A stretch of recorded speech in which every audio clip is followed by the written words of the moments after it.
कहानी की शुरुआत होती है स्कॉटलैंड के एक RAF एयरबेस पर, जहां काफी तेजी से तैयारियां चल रही थी। एक फ्लाइट वहां लैंड करने वाली थी जिसे हाईजैक कर लिया गया था। इस सिचुएशन को संभालने के लिए कर्नल ड्रमंड को बुलाया गया। फिर जैसे ही वो बेस पर पहुंचा तो एक ऑफिसर ने उसे बताया कि उनका मानना था कि प्लेन का पायलट और को पायलट दोनों मर चुके थे, और साथ ही उन्हें ये खबर भी मिली थी कि प्लेन में कम से कम एक ऐसा इंसान मौजूद था जो जर्मन आतंकवादी वॉच लिस्ट में शामिल था। इसके बाद ड्रमंड कंट्रोल सेंटर की तरफ बढ़ा। वहाँ एक ऑफिसर प्लेन से संपर्क में था और लैंडिंग इंस्ट्रक्शंस दे रहा था, जबकि दूसरा ऑफिसर उनकी फ्लाइट पर नजर रखे हुए था। फिर कुछ ही देर बाद प्लेन रनवे पर उतर गया, लेकिन लैंडिंग काफी मुश्किल थी। लैंडिंग होते ही ड्रमंड ने अपने फौजियों से विजुअल कॉन्फर्मेशन मांगी और तुरंत प्लेन से संपर्क किया ताकि अंदर की सिचुएशन समझ सके। लेकिन तभी अचानक प्लेन के एक दरवाजे के पास थोड़ी हलचल दिखाई दी और अगले ही पल एक पैराशूट नीचे गिरा। तब फौजियों ने देखा कि एक छोटा लड़का उससे नीचे उतर रहा था। फिर ड्रमंड ने तुरंत 2 RAF ट्रक्स को हुक्म दिया कि वो लड़के को वहाँ से सुरक्षित ले आए। इसी बीच उन्हें कॉकपिट के अंदर एक और इंसान नजर आया। ड्रमंड ने तुरंत रेडियो पर चेतावनी दी कि अगर उसने कोई गलत कदम उठाया तो फौजी तुरंत फायरिंग शुरू कर देंगे। फिर उसने उस आदमी को पायलट सीट पर बैठने और धीरे धीरे अपने हाथ ऊपर करने को कहा, लेकिन उस आदमी ने बस इतना कहा कि उसे प्लेन से बाहर आने दिया जाए ताकि वो सब कुछ समझा सके। वो बार बार दावा कर रहा था कि वो आतंकवादी नहीं था। फिर कुछ देर बाद ड्रमंड ने अपनी ट्रांसलेटर को उस लड़के से बात करने भेजा। उस लड़के का नाम टॉम था और उस वक्त डॉक्टर्स उसका चेकअप कर रहे थे, लेकिन ट्रांसलेटर को उससे कुछ खास पता नहीं चला क्योंकि टॉम पूरी तरह शॉक में था। फिर हम एक दिन पहले की कहानी देखते हैं। एक होटल कमरे में टॉम की माँ सोफी बाथरूम में फ्लाइट के लिए तैयार हो रही थी। थोड़ी देर बाद उसने न्यूयॉर्क में मौजूद अपने डॉक्टर से फोन पर बात की, जहां वो टॉम के साथ अपनी खुफिया बीमारी का इलाज करवाने जाने वाली थी। उधर टॉम ने उन्हें बताया कि उसने उनका सामान चेक कर लिया था। फिर रात के वक्त दोनों एयरपोर्ट पहुंचे। सोफी अपने बेटे से मिली और उसके बाद दोनों सिक्योरिटी चेक पार करके वेटिंग एरिया की तरफ बढ़ गए। लेकिन फ्लाइट से पहले सोफी वॉशरूम चली गई। वहाँ सोफी ने अपना दवाई का बैग खोला और एक सिरिंज में दवा भरने लगी। उसके बाद उसने बोतल से कुछ पिया और तुरंत उस ड्रिंक का असर उसके शरीर पर दिखने लगा। फिर उसने वो सिरिंज अपने अंदर इंजेक्ट कर ली। उधर वेटिंग रूम में फरीद फोन पर बात कर रहा था। तभी टॉम उससे बात करने लगा। दोनों के बीच काफी अच्छी बातचीत हुई और फिर फरीद ने उससे पूछा कि उसकी माँ कहाँ थी। खैर कुछ देर बाद सोफी भी वहाँ आ गई और फिर दोनों प्लेन के अंदर जाकर अपनी सीट्स पर बैठ गए। इसी बीच मेन एयर होस्टेस कॉकपिट में गई और उसने पायलट और को पायलट बास्टियन से पूछा कि क्या उन्हें कॉफी चाहिए। उसके बाद वो कॉफी लेने के लिए एयर होस्टेस स्टेशन की तरफ बढ़ गई। फिर उसने 8 बॉल को फर्स्ट क्लास में बैठे एक बदतमीज पैसेंजर को हैंडल करने को कहा। खैर कुछ ही देर में प्लेन ने जर्मनी से टेक ऑफ किया और सीधे US की तरफ निकल पड़ा। इसके काफी घंटों बाद सोफी वॉशरूम से अपनी सीट पर वापस आई। वो अपनी नोटबुक में कुछ लिख रही थी कि तभी उसे अंदर अपनी और अपने पति की एक तस्वीर मिली। तस्वीर देखते ही उसे पुराने दिन याद आने लगे थे। उसकी यादें एक आम परिवार के माहौल से शुरू हुई, लेकिन धीरे धीरे हालात काफी खतरनाक बन गए। वो और उसका पति अपने छोटे बच्चे के साथ किसी सुनसान जगह पर फंस गए थे। तब मदद लाने के लिए उसका पति वहाँ से चला गया, जबकि सोफी बच्चे के साथ वहीं रुक गई। खैर फिर इधर फ्लाइट में सोफी ने महसूस किया कि प्लेन के सामने वाले हिस्से में कुछ गड़बड़ चल रही थी। 8 बॉल एक गुस्सैल पैसेंजर को कंट्रोल करने की कोशिश कर रहा था कि तभी एक एयर मार्शल ने आकर उस आदमी को काबू किया। फिर कुछ ही पल बाद दूसरा एयर मार्शल भी उनके पास आ गया, लेकिन असली शौक अभी बाकी था। जब दोनों मार्शल्स उस यात्री से बात कर रहे थे तब 8 बॉल ने अचानक चाकू निकाला और दूसरे मार्शल को मार डाला। उसी वक्त वो पैसेंजर पहले मार्शल पर टूट पड़ा। फिर 8 बॉल ने पूछा कि तीसरा एयर मार्शल कहाँ था। जैसे ही उसे खबर मिली उसने अपने एक आदमी को उसे मारने भेज दिया। फिर कर्टिस ने तीसरे मार्शल को मारकर उसकी बंदूक ले ली और वापस 8 बॉल के पास आ गया। लेकिन उसके बाद जो हुआ उसने काल तक को हिला दिया। 8 बॉल ने बचे हुए मार्शल को बहुत ही बेरहमी से मार डाला था। दूसरी तरफ सोफी को महसूस होने लगा कि प्लेन में कुछ बहुत गलत हो रहा था। तभी अचानक 8 बॉल यात्रियों के पास वापस आया और सबको अपनी सीट्स पर बैठे रहने को कहा और साथ ही उनकी तरफ बंदूक तान दी। अगले ही पल उसके बाकी साथी भी सामने आ गए और सब यात्रियों को जबरदस्ती प्लेन के पिछले हिस्से की तरफ भेजने लगे। वहीं दूसरी ओर बर्ग कॉकपिट के पास गया और उसने दरवाजा खटखटाया। जैसे ही बस्टियन ने दरवाजा खोला तो बर्ग ने उसे बताया कि मैंने पहले ही पायलट को मार दिया है। इसके बाद हाईजैकर्स ने हैच खोला और पायलट की लाश को सीधे प्लेन के नीचे वाले लेवल में फेंक दिया। उसके बाद बर्ग ने यात्रियों के लिए ऐलान किया। उसने सबको बताया कि अब प्लेन उनके कब्जे में था और सब यात्रियों को हुक्म दिया कि वो अपने हाथ सामने वाली सीट पर रखें। उधर दाढ़ी वाला आदमी यूरी ब्लैक बॉक्स के पास गया और उसे रीप्रोग्राम करने लगा। काम खत्म होते ही उसने कॉकपिट में जाकर बर्ग को इसके बारे में बताया। फिर को पायलट ने ट्रेन का रूट मोड़ दिया। वहीं दूसरी तरफ टॉम अपनी माँ के लिए डर रहा था, मगर सोफी ने उसे शांत रहने को कहा। लेकिन फिर भी टॉम ने प्लेन का प्लान देखकर उसे एक ऐसी जगह बताई जहाँ वो धूप रूप से बच सकती थी। इसी बीच कर्टिस फैरिड को सीट से उठाकर प्लेन के आगे की तरफ ले गया, जबकि कार्ल 8 बॉल को शांत करने की कोशिश कर रहा था। मगर तभी टॉम चुपके से अपनी सीट से निकल गया। अब सोफी भी तुरंत उसके पीछे भागने लगी, लेकिन 8 बॉल भी उनके पीछे आ गया और फिर उसने टॉम के सामने ही सोफी को गोली मार दी। ये देखकर बेचारा टॉम पूरी तरह टूट गया था। फिर 8 बॉल ने उस लड़के को पकड़ लिया,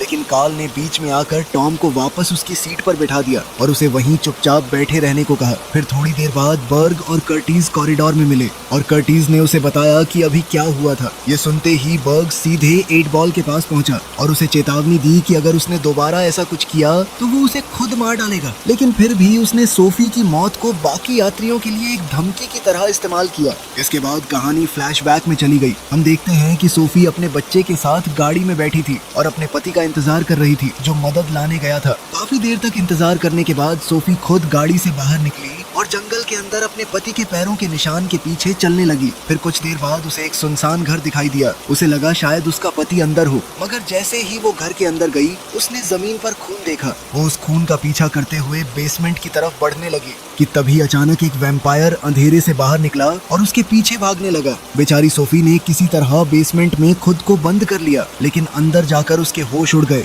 क्योंकि वहाँ उसका पति मरा हुआ पड़ा था। उसी वक्त वो वैम्पायर बेसमेंट की खिड़की तोड़कर अंदर घुसने की कोशिश करने लगा। सोफी ने उसे रोकने की कोशिश की, लेकिन फाइट के दौरान वैम्पायर ने उसे काट लिया और अगले ही पल सूरज की रोशनी पड़ते ही वो वैम्पायर जलकर मर गया। फिर अचानक सोफी की आंख खुली और वो वापस प्लेन में थी और अब भी जिंदा थी। फिर कुछ देर बाद सोफी को प्लेन के होल्ड एरिया से कुत्तों की आवाजें सुनाई दी तो वो हैच के जरिए नीचे उतर गई।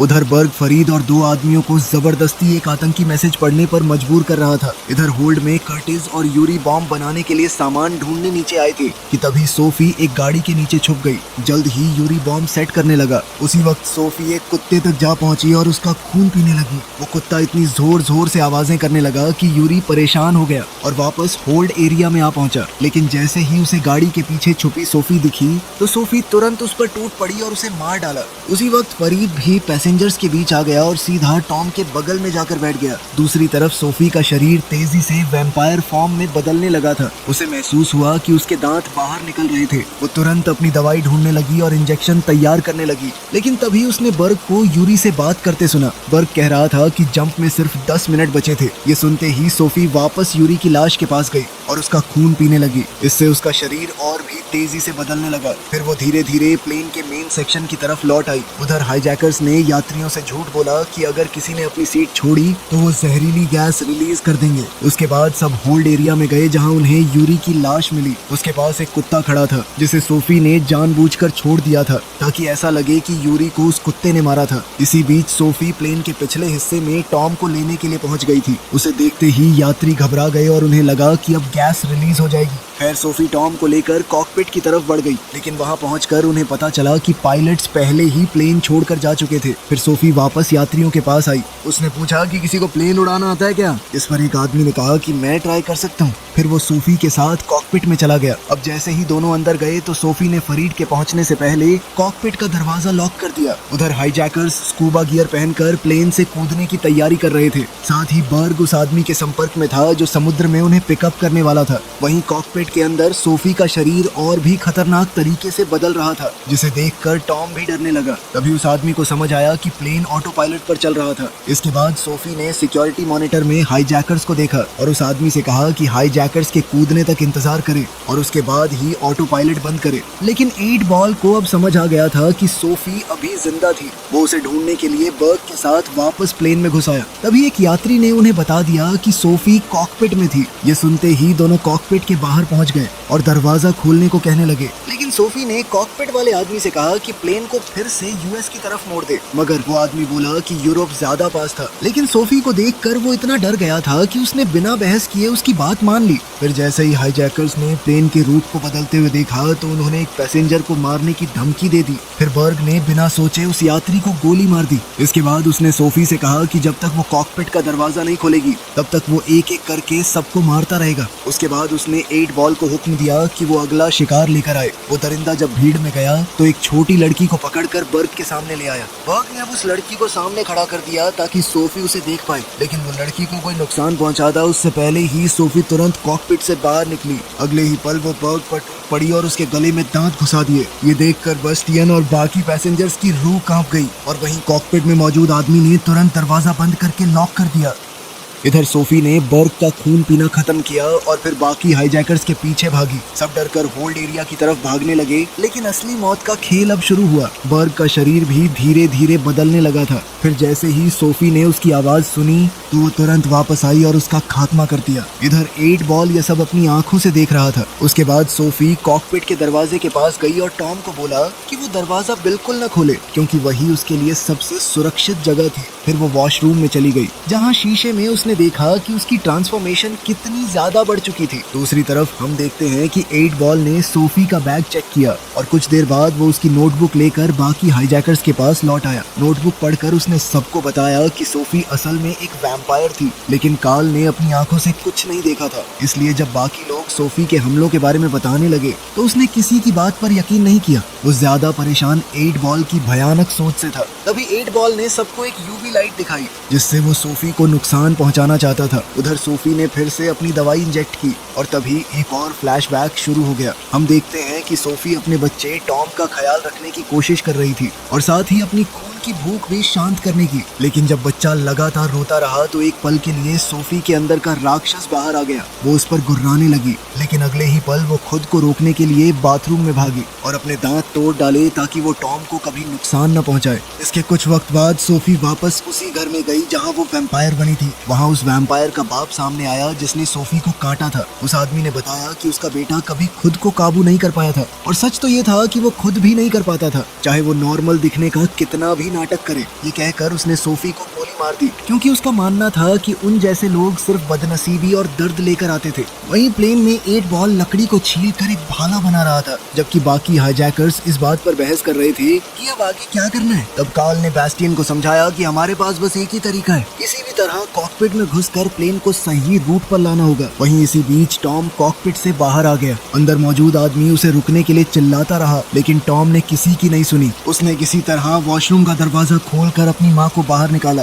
और जैसे ही कॉकपिट वाले आदमी ने उन्हें देखा तो उसने तुरंत खुद को वापस कॉकपिट में बंद कर लिया। उसी वक्त सोफी भी धीरे धीरे उठने लगी और सीधा 8 बॉल की तरफ बढ़ी, मगर 8 बॉल पहले से तैयार खड़ा था। उसके हाथ में लकड़ी का स्टेक और यूवी लाइट थी। अगले ही पल उसने यूवी लाइट सोफी पर डाली, जिससे उसकी त्वचा जलने लगी और वो दर्द से बेहोश होकर गिर पड़ी। ये देखकर 8 बॉल ने बाकी हाईजैकर्स को हुक्म दिया कि वो प्लेन का कंट्रोल वापस लें, जबकि वो खुद पीछे रुक गया ताकि ये समझ सके कि सोफी असल में थी क्या। तभी उसे एक सिरिंज मिली। अब वो उसमें सोफी का खून भरने लगा। अब जैसे ही वो लकड़ी के स्टेक से सोफी को मारने वाला था तभी टॉम वहाँ पर आ गया और 8 बॉल पर बंदूक तान दी, लेकिन वो दरिंदा बिल्कुल नहीं डरा। वो धीरे धीरे टॉम की तरफ बढ़ने लगा और जैसे ही उसने बंदूक पकड़ने की कोशिश की अचानक से ट्रिगर दब गया और अगले ही पल प्लेन की खिड़की टूट गई। इस वजह से कैबिन का प्रेशर अचानक गिर गया और पूरा प्लेन जोर जोर से हिलने लगा। उधर कॉकपिट में बेस्टियन ने सबको सावधान किया कि ऑक्सीजन सिर्फ 10 मिनट के लिए बची थी और अगर प्लेन को जल्दी नीचे नहीं लाया गया तो सब मारे जाएंगे। इसी बीच हम देखते हैं कि सोफी ने टॉम को ऑक्सीजन मास्क तक पहुंचाया।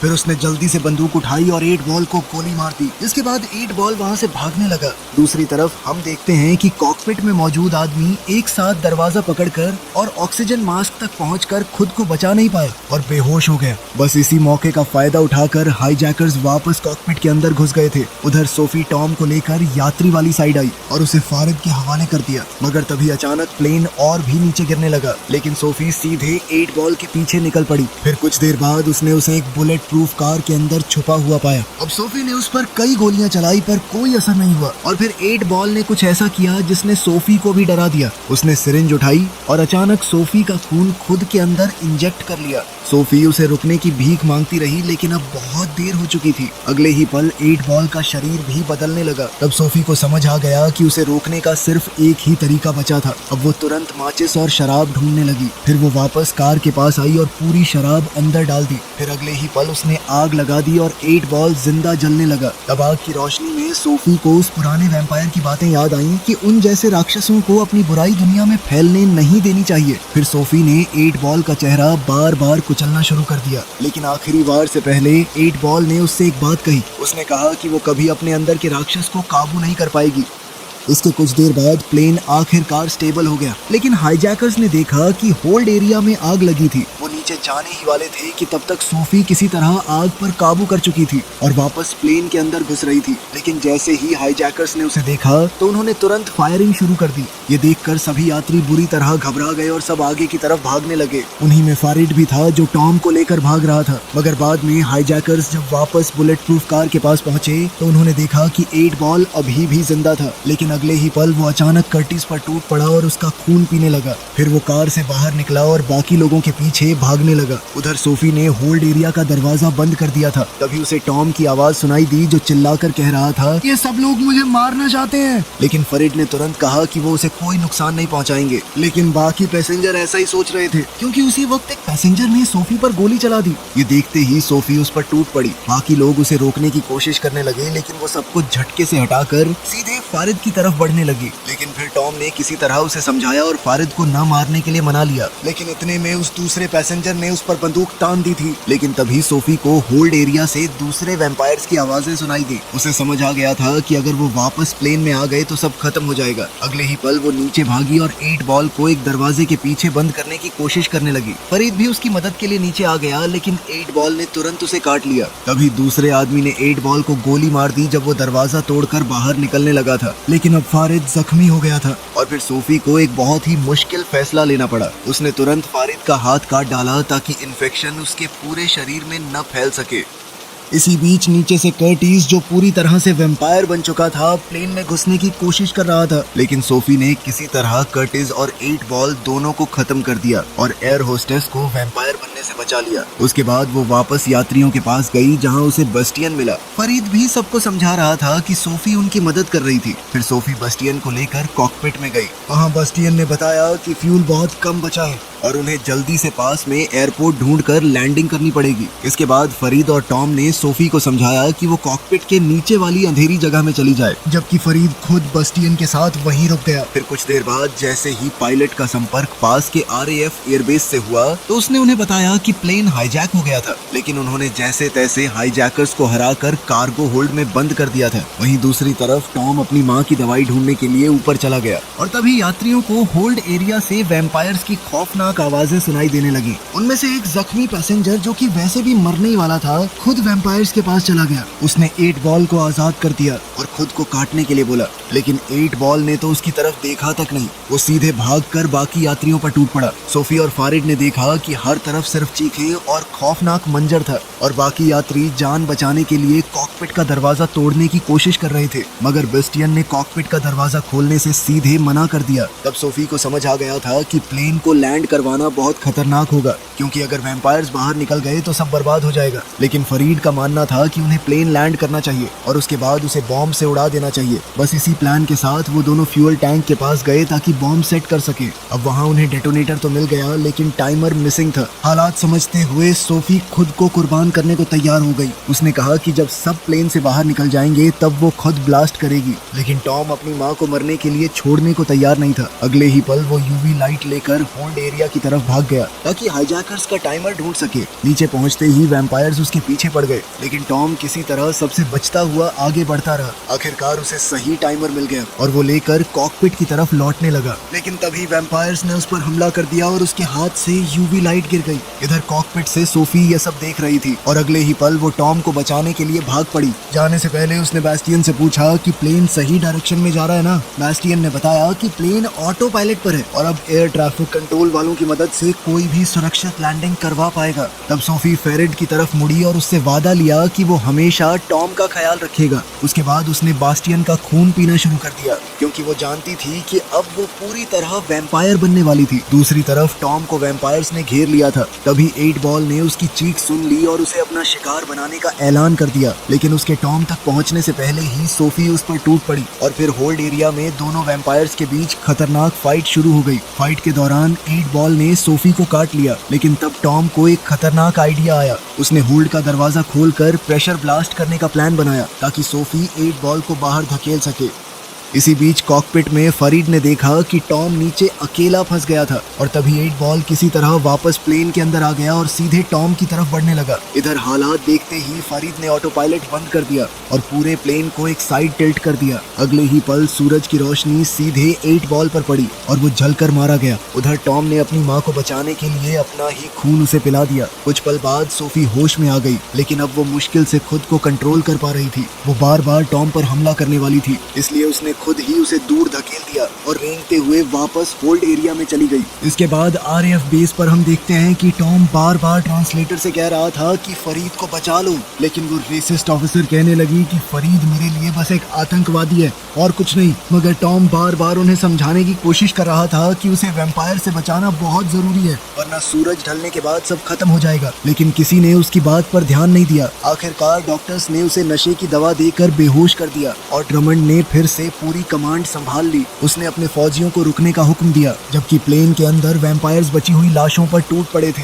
दूसरी तरफ फौज लगातार फरीद से संपर्क करने की कोशिश कर रही थी। वो उसे खुद को फौज के हवाले करने को कह रहे थे, लेकिन कोई भी उसकी बात समझ नहीं पा रहा था। फरीद बार बार उन्हें सावधान करता रहा, लेकिन किसी ने उसकी मिन्नतें नहीं सुनी और फिर फौज ने उस पर फायरिंग कर दी। उसके बाद फौजी प्लेन के अंदर जा घुसे और फरीद को बाहर खींच लाए ताकि वो प्लेन ब्लास्ट न कर सके। लेकिन उन्हें बिल्कुल अंदाजा नहीं था कि अंदर उनका सामना किससे होने वाला था। उधर टॉम को हॉस्पिटल ले जाया जा रहा था, लेकिन रास्ते में ही उसने वो दवा उठाई जो उसके लिए रखी गई थी और पैरामेडिक को इंजेक्ट कर दिया। फिर उसने अपना टेडी बेयर उठाया और चलती गाड़ी से सीधे बाहर कूद गया। अगले ही पल वो पूरी तेज रफ्तार से प्लेन की तरफ भागने लगा। दूसरी तरफ फौजी जैसे ही प्लेन के अंदर घुसे तो वैम्पायर्स ने उन पर हमला कर दिया। फरीद उन्हें सावधान करता रहा, लेकिन अब बहुत देर हो चुकी थी। मगर कुछ पल बाद फरीद ने ट्रक के पीछे से टॉम को देखा। वो उसे आवाज देता रहा, लेकिन टॉम तक उसकी आवाज पहुंच ही नहीं पाई। जैसे ही टॉम प्लेन के पास पहुंचा तो उसने अपनी माँ को एक फौजी का खून पीते हुए देखा। वो जोर से उसे पुकारने लगा, लेकिन अब सोफी पहले जैसी नहीं रही थी और उसी पल टॉम को समझ आ गया कि उसकी माँ सच में खो चुकी थी। फिर उसने बिना एक पल सोचे प्लेन को उड़ा दिया। इतना जबरदस्त धमाका देखकर ड्रमंड और उसके फौजी भी दंग रह गए। आखिरकार फरीद अपनी बची कुची ताकत से मलबे के पास पहुंचा, जहां टॉम अकेला खड़ा था और फिर दोनों एक दूसरे को गले लगाकर रो पड़े।